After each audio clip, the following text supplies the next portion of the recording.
ადმინისტრაციული სამართალდარღვევის საქმეზე მზია-ამაღლობელი სასამართლო პროცესი გაიმართა. ხდომას ბათუმელებისა და ნეტგაზეთის დამფუძნებელი დისტანციურად ესწრებოდა. ჟურნალისტი თავს დამნაშავედ არ მიიჩნევს და აცხადებს, რომ სტიკერი ნამდვილად გააკრა, სამართალდამცველებისთვის კი სიტყვიერი შეურაცხყოფა არ მიუყენებია. დაკავების ოქმის გაყალბებაზე საუბრობენ უფლება-დამცველებიც. მოწმე სამართალდამცველები კი საწინააღმდეგოს ამტკიცებენ. მათი თქმით, მზია-ამაღლობელი მას შემდეგ დააკავეს, რაც პოლიციელებს აქციის მონაწილეების დაკავებაში ხელს უშლიდა.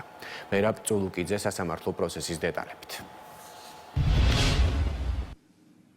თავისუფლება მზია-ამაღლობელს ამ შეძახილებით დასრულდა დღეს ბათუმის საქალაქო სასამართლოში მზია-ამაღლობელის ადმინისტრაციული საქმის განხილვა, რომელიც დაახლოებით 5 საათის განმავლობაში გაგრძელდა.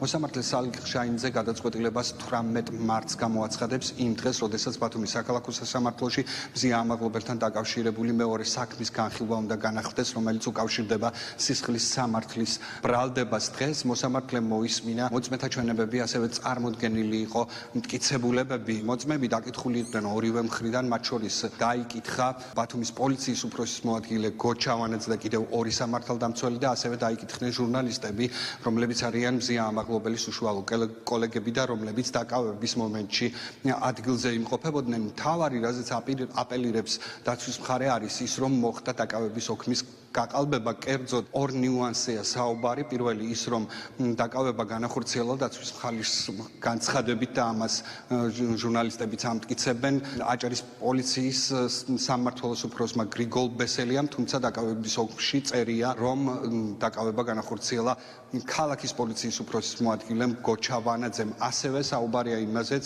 რომ მზია-ამაღლობელის დაკავება სტიკერის გაკვრის გამო მოხდა, თუმცა დაკავების ოლქში წერია, რომ მზია-ამაღლობელი დააკავეს პოლიციელებისადმი სიტყვიერი შეურაცხყოფის გამო და მითითებულია სულ სხვა მუხლი. დღეს სამართალდამცველებმა, რომლებიც დაბარებული იყვნენ მოწმის სტატუსით, განაცხადეს, რომ მზია-ამაღლობელის მხრიდან ადგილი ჰქონდა სიტყვიერ შეურაცხყოფას პოლიციელების მიმართ, თუმცა ჟურნალისტები და დაცვის მხარე აცხადებენ, რომ ასეთი რამ ბუნებაში არ არსებობს და ასეთი რამ დაკავების მომენტში არ გაუგონიათ.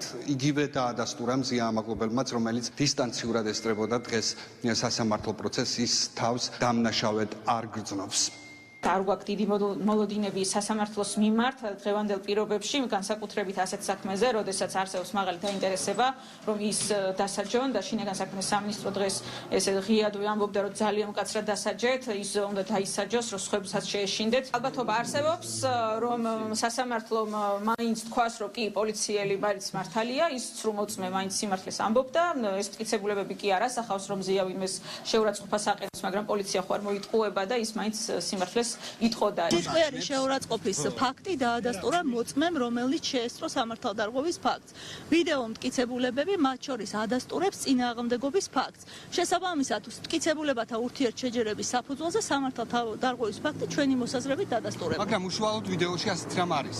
ვიდეო მტკიცებულება არის წინააღმდეგობასთან დაკავშირებით. სიტყვიერი შეურაცხყოფის ნაწილი სხვა მტკიცებულებით იქნა დადასტურებული. ძალიან წუხوارო გოჩავანაძე დაემატა ცრუმოწმეების სიას, იმიტომ რომ 10-12 წლის ბავშვთვისაც კი ძალიან მარტივად აღსაქმელი იყო ის, რომ ის ამბობდა ტყუილს. მან თქვა, რომ მან მოახდინა იდენტიფიცირება დანაშაულის მზია-ამაღლობელის მხრიდან, რომ ის აგინებდა და წინააღმდეგობას უწევდა პოლიციელებს და უშუალოდ მან დააკავა მზია-ამაღლობელი. წუხوار თითეული იმ ადამიანის გამო, რომელსაც დგებუაძის და ბესელიას არასწორი ქმედების გამო უწევთ ეხლა ცრუმოწმეებად გამოსვლა სასამართლოში.